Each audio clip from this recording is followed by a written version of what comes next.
Welcome, and thank you for joining us today. My name is Ellen Wilson, and I'll be the moderator for this expert briefing for the media, which is hosted by the Johns Hopkins Bloomberg School of Public Health.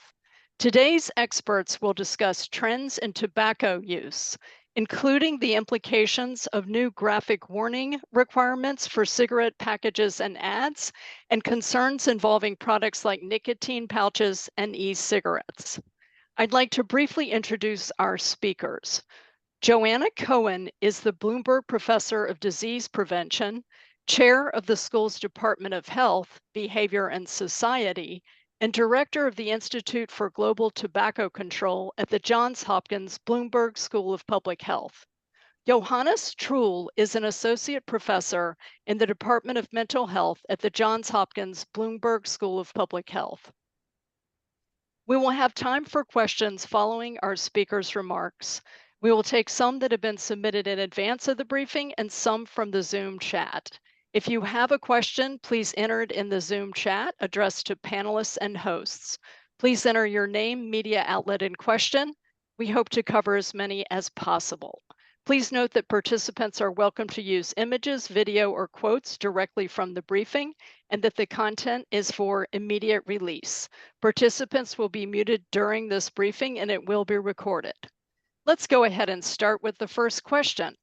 Professor Cohen, amidst your work and research in tobacco control globally, you have an opportunity to see what other countries are doing to end the tobacco epidemic. Is there catching up to do in the US? Can you share what you are seeing right now in terms of signs of improvement as well as threats to progress in the US? Sure. Well, thank you all for joining. There are certainly signs of policy progress in the US, from embracing 100% smoke-free policies in Baltimore City stadiums, where all tobacco and nicotine products are banned, to innovative measures like the nicotine-free generation bill being proposed in Massachusetts, which would prevent anyone born after a certain year from ever purchasing tobacco products. Now, let me say that I am so excited about the progress we've made in reducing the use of cigarettes in this country. We can celebrate that in 2023, 1.9% of US high school students and 1.1% of middle school students reported smoking cigarettes at least once in the past 30 days. As a comparison, in 1997, 37% of 12th graders smoked in the past 30 days. And e-cigarette use among youth is now also beginning to decline. Now, as promising as these developments are, it's not enough. There are far too many ways in which the tobacco industry has an upper hand, particularly in the ways that it's able to sell and advertise its products with very limited restrictions. With the 2009 Family Smoking Prevention and Tobacco Control Act, Congress first mandated that graphic warnings should cover the top half of the front and back of cigarette packs and 20% of cigarette ads. Yet here we are, 15 years later, and we still don't have graphic warnings due to repeated legal challenges by the tobacco industry, delaying the progress on the grounds of First Amendment violations. Now, tobacco packs are a powerful blank canvas that can be used either to draw in consumers or steer them away. For tobacco companies, the pack represents a key marketing tool, functioning as a mini billboard in stores and in consumers' hands. Reducing the use of this space for marketing is a powerful counter tactic in the effort to reduce the use of tobacco products, and is one of the most visible areas where the US is lagging behind, ranking among the last in the world based on warning location and size. But in November, with the Supreme Court's refusal to hear the latest tobacco industry challenge, we now seem one step closer to joining the 138 countries where graphic warnings on cigarette packs are required. So let me just show you. This is the packs here currently with a warning on the side in text. And this is what a graphic warning label looks like on a pack. Now, we're not going to get all the way to this great example of what a cigarette pack should look like, which is what we have in Australia. But we will be closer to something like this. This is a pack that was bought in Pakistan with a graphic warning that is 50% of the front and back of the pack. So I do want to also say that looking beyond cigarettes, another threat to progress is the wide range of nicotine and tobacco products on the market. The nicotine and tobacco industry remains very well equipped to continue to hook our kids with its vast array of evolving, flashy products and appealing flavors. Now, the new evidence continues to emerge about the health effects of e-cigarettes, which are being advertised in ways and in places that extend well beyond the people who are using them to try to quit smoking. It is also important for the US to clamp down on the sale and advertising of e-cigarettes that have not been authorized by the Food and Drug Administration, and to ensure that the only people using e-cigarettes are those who have already tried approved smoking cessation approaches and are trying to quit smoking. Thanks. Awesome. Thank you so much, Professor Cohen. Now a question for Professor Thrul. We've been hearing more about nicotine pouches, such as Zen. What are they and why are they of concern? Oral nicotine pouches are small, discrete products containing crystallized nicotine powder, but no tobacco leaves. These pouches are gaining popularity, particularly among young adults, and they represent a significant challenge for public health and policymakers. In the US, the FDA oversees oral nicotine pouches as tobacco products, requiring manufacturers to demonstrate substantial equivalence or market authorization through pre-market tobacco applications, though many products entered the market before stringent review. These oral nicotine pouches are marketed by manufacturers as tobacco-free and are available in various flavors like mint, citrus, and berry, which is making them easy to use and attractive to consumers. This has contributed to their rise in popularity in the US and around the world, particularly as alternatives to other commercially marketed tobacco products. But just because they are tobacco-free does not mean they are safe and they still contain nicotine. Their increasing use raised important concerns. Many consumers report adverse events, including mouth lesions, upset stomachs, and sore throats. For example, in a survey study we conducted with people who use nicotine pouches, 97% reported experiencing at least one negative effect. Oral nicotine pouches also deliver nicotine efficiently, which is leading to significant dependence levels that rival those of cigarettes. And this raises concerns not just about the direct health risks, but also about their potential to create new waves of nicotine addiction. The availability of flavors makes these products particularly attractive to young people, mirroring patterns we've seen with e-cigarettes, especially regarding rapid uptake in this population, who are frequently early adopters of new products. This trend poses a significant risk for youth initiation into nicotine use.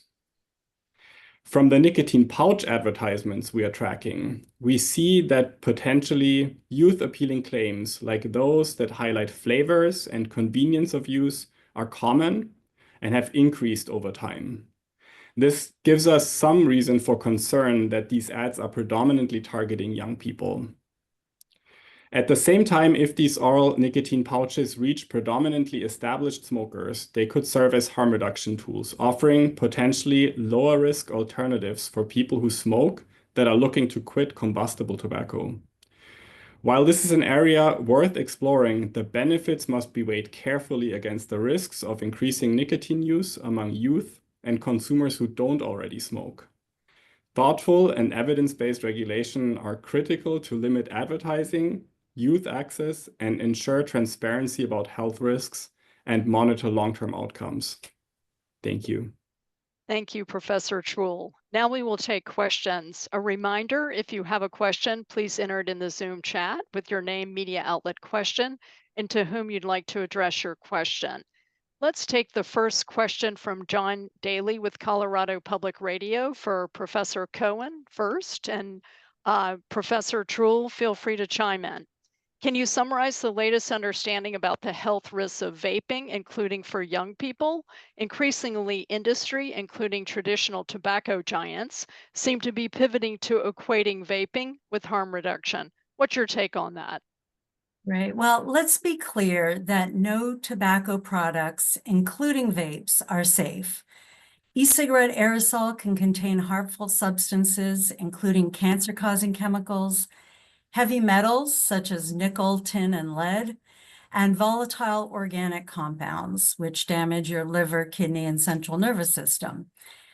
And most e-cigarettes contain nicotine, which is highly addictive and can harm pregnant people, developing fetuses, and youth. E-cigarettes can also cause unintended injuries due to battery explosions. Now, regarding harm reduction, it's important to be clear about your perspective. I am a public health population level scientist, so I look at impacts at the population level as a whole. And when we do that, we see that these products are being used by many young people who have never used cigarettes. And I believe that very few of them would have ever started to use cigarettes. So from this perspective, there is the creation of harm. Now, we all want people to never start using tobacco or nicotine products, and for those who do, to quit. If someone who uses cigarettes has tried the approved smoking cessation medications and interventions, and those have not helped, then they could try vapes to help them quit smoking. And then they need to quit using the vapes. But it's very important to note that the only people who should consider using e-cigarettes would be people who smoke, who are trying to quit cigarettes. Great, thank you. Anything to add to that, Professor Thrul? Yeah, I'd love to add a little bit more of the evidence on e-cigarettes as smoking cessation tools. So unfortunately, there's quite mixed evidence currently. While clinical trials suggest that e-cigarettes can be effective for helping some smokers quit, real-world observational studies show less consistent results, with many users failing to achieve complete nicotine abstinence. And one key concern we currently have is dual use, where individuals then simultaneously use both e-cigarettes and combustible cigarettes. For example, there's some recent data out there that has shown that dual use is not an effective pathway to quitting, where most dual users transition to exclusive cigarette smoking or remain dual users over time, which has the risk of prolonging exposure to harmful toxicants from both of these products.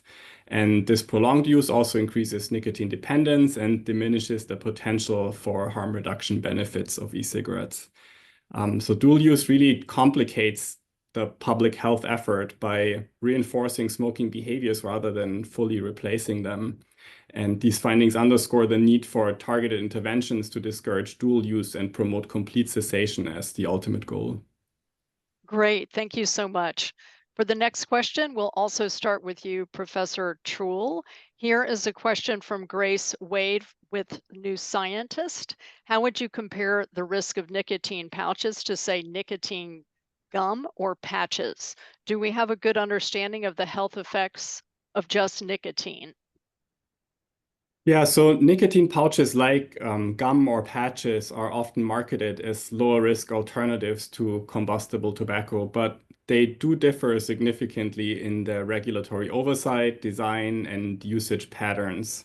So gum and patches are FDA approved for smoking cessation with well-documented safety profiles from decades of use under controlled conditions.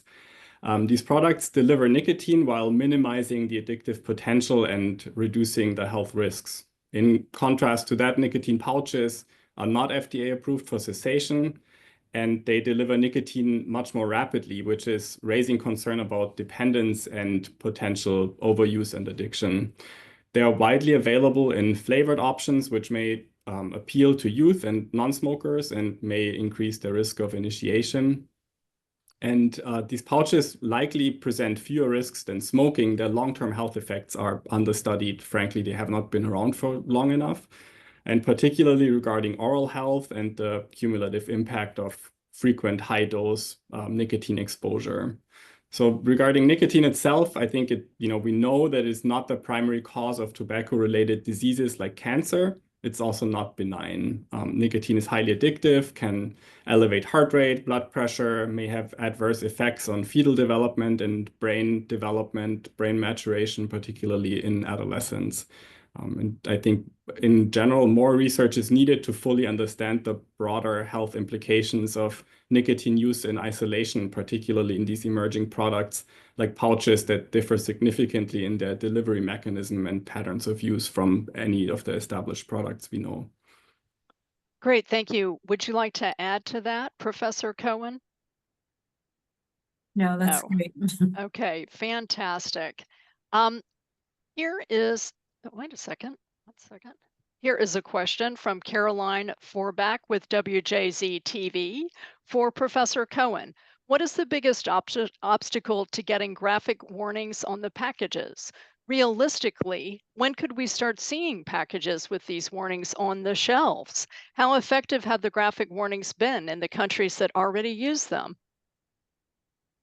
Yeah, really important question. So, I mean, it's very clear what has delayed us in the United States catching up to 138 countries around the world that have these graphic warnings, including low and middle income countries like Pakistan, which is one of the packs that I showed you. And that's the tobacco industry. Even though our tobacco companies put graphic warnings on their cigarette packs in over 100 countries around the world, they are still fighting tooth and nail to get them on the packs in this country. So there's been a lot of litigation, a lot of challenges, which is one of their general strategies around any evidence-based interventions to try to reduce smoking. Their goals are to delay as long as possible. And as I said, we're 15 years since the law was signed, went into effect until we have these, and we still don't have the graphic warnings. At this point, we're told by the FDA that they will start enforcing the requirement for graphic warnings on packs in the United States at the end of this calendar year. That would be fantastic. And I look forward to that. Of course, a lot of things can happen between now and December. So again, I'm sure the tobacco industry will be continuing to try to delay further. But let me just tell you that once we get to that day when we do have graphic warnings, you can anticipate that there will be a lot of media stories about how they're not effective and how, like in every country, what we see is there'll be like sleeves or, coverings of the cigarette packs that you can purchase or obtain to cover the graphic warning. So that'll get a lot of news, but it goes away. I mean, it's just trying to downplay the importance of these warnings. Now, in terms of effectiveness, smoking is a very complex human behavior with key elements of very heavy addiction, as well as, behavioral aspects of, the hand-to-mouth movement.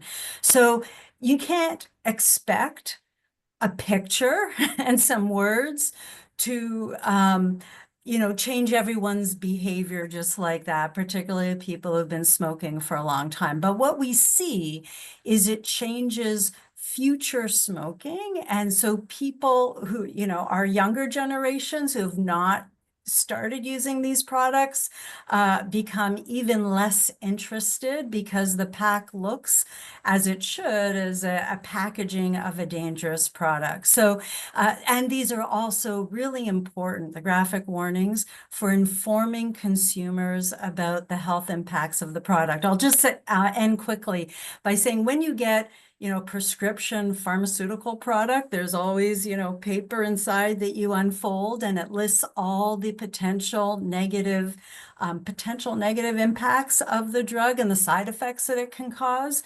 We don't have that for cigarettes, even though they kill 1 in 2 of their long-term users. So the warnings are one step closer to informing consumers about the health risks of these products. One question, a bit of a follow-up to this for you, Professor Cohen, from Matthew Perrone with the Associated Press.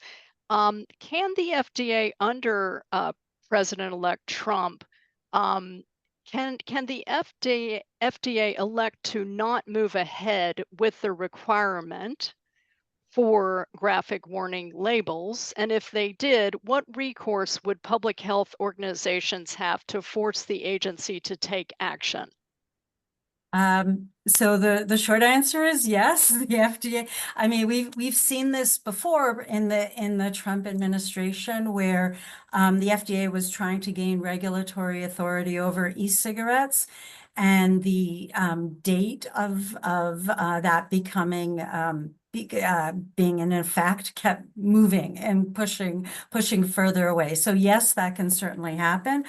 What can we do? Well, actually, we've seen it already with the graphic warning labels, is that health groups have sued the government to get them to move on these issues. We've also seen that around I don't know if we'll get into banning menthol from cigarettes and other tobacco products. But again, once again, health groups have successfully sued the government to meet its obligations, and that has helped to progress on these issues. Great, thank you so much. Also for you, or really both of you, from Christina Backlig with Inquirer.net in the Philippines, given IGTC's extensive research on nicotine and tobacco products in the Philippines, how can international institutions like IGTC support efforts to strengthen regulations on vaping and tobacco products in the country? Health advocates argue that current laws, such as Republic Act 11900, the vape regulation law, have enforcement gaps and industry exploited loopholes, allowing these products to remain easily accessible to Filipino youth despite their known health risks.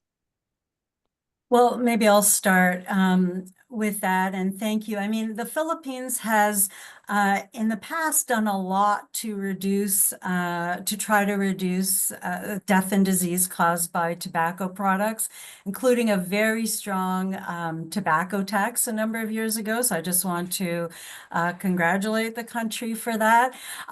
There are fights around the world now around e-cigarettes and trying to avoid hooking new generations of people to nicotine. And this has played out in a number of countries, including the Philippines. And I think I'll make a general comment, is that we always have to be on guard against the tactics of tobacco companies that will first try to delay appropriate evidence-based regulations. And secondly, when they can't do that, they will try to exploit any loopholes that they can find. To undermine the spirit of the law. So we always have to be on guard, but again, the point is to protect our young generations, to help the current generation avoid tobacco-caused death and disease. So I think we just have to keep fighting every day, and we'll get there. So thank you for your question. Great. For you, Professor Thrul from Claire Bugas with Very Well Health. Do you have a sense of the scope of the illicit black market for e-cigarettes, vapes, and pouches? Do you anticipate that tightened regulation would bolster this market?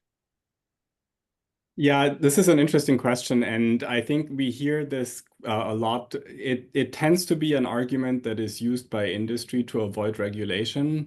I currently don't have any good sense of what that market looks like, but we see it across the board. The industry will argue that if you tighten the regulations on the kind of above ground, right, like the official market, then there will be substantial underground markets springing up.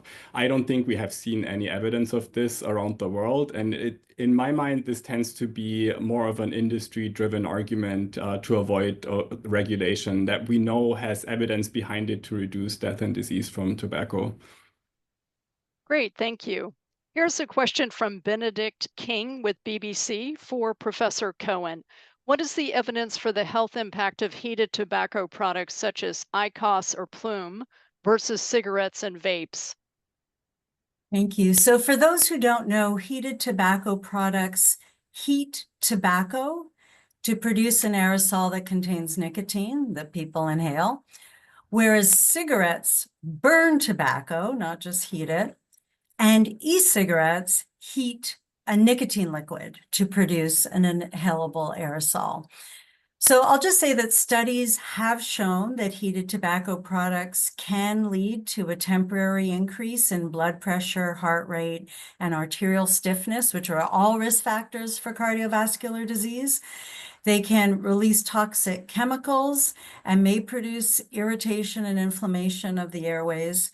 And of course, these products contain nicotine, which we've already talked about, highly addictive and have some of their own impacts. But overall, I would say at this point, more research is needed to better understand the short and the long-term health effects of heated tobacco products. Great, thank you. Here's a question for Professor Thrul from Nita Wu with Honolulu Star Advertiser. How effective have flavored vape and other tobacco product bans been in other states and jurisdictions outside of Hawaii? So the evidence of flavored vape and tobacco products and the bans varies across really state and different jurisdictions based on how comprehensive they are and based on enforcement. The Truth Initiative, I would say, has some great resources on tracking flavor bans and policies. I would say what we've seen is that comprehensive bans can lead to reduced sales. We've seen this in Massachusetts, for example, that implemented a statewide ban on all flavored tobacco products. And we saw a significant reduction in flavored tobacco product sales, which shows effectiveness of decreasing availability and use. We've seen for partial restrictions that the market then tends to shift. So shifting maybe away from flavored e-cigarettes to other flavored products, which is usually not what we want, right? It's not what we intend. And then enforcement challenges. The success of these bans heavily depends on enforcement, and some data and reports indicate that maybe online vape sellers often fail to comply with regulations. So we really need a robust enforcement across the board. And so I think it really depends on how the potential of these bans depends on the way that these bans are comprehensive versus just partial, and then the rigor of enforcement. And I think we really need to be pushing for comprehensive policies with robust enforcement mechanisms. Great, thank you. And here's the last question for you, Professor Cohen, from Richard Payerchin with Medical Economics, MJH Life Sciences. Can you describe the best steps for primary care physicians to guide their patients in the journey to quit using cigarettes or other tobacco products? And it'd be great for both of you to comment. Thank you so much. Great. Well, I'll start, and I'll just point out I'm not a clinician, but we know from the research that physicians and other healthcare professionals, including pharmacists, are really an essential component to helping people quit. And even very brief advice from a physician it can be effective at helping people quit. And then they can refer folks to 1-800-QUIT lines. But basically, the first thing is you want to ask your patients if they're using tobacco products, and then ideally providing some very brief advice that those products are harming their health and potentially the health of people they live with and in the vicinity, and then refer them to experts who can help them with behavioral counseling, the 1-800-QUIT lines, get them FDA-approved smoking cessation medications. The behavior component is also important. And then follow up the next time you see them and ask them how they're doing. And it does take people a number of time. It's hard. Nicotine is super addictive. So people have to keep trying, receiving the support from their loved ones, from their healthcare professionals, and to keep trying additional interventions. But it's really essential to bring it up. I know a lot of healthcare providers get nervous to do that and feel that maybe my patient doesn't want to hear from me, but we know that it really makes a difference. And even if you provide very brief advice, it's really important. It gets into the heads of your patient. Great. Thank you so much, Professor Thrul. Yeah, that was excellent. So we know that the 5 A's for smoking cessation, which is what Joanna outlined, is really the way to go in primary care. And then we know that the best evidence exists for behavioral counseling in combination with evidence-based medications and nicotine replacement therapies. Great. Well, thank you both for your presentations and insightful answers. We'll email links to the resources mentioned today and share it in the chat. And with that, I'd like to say thank you again to everyone for joining us today.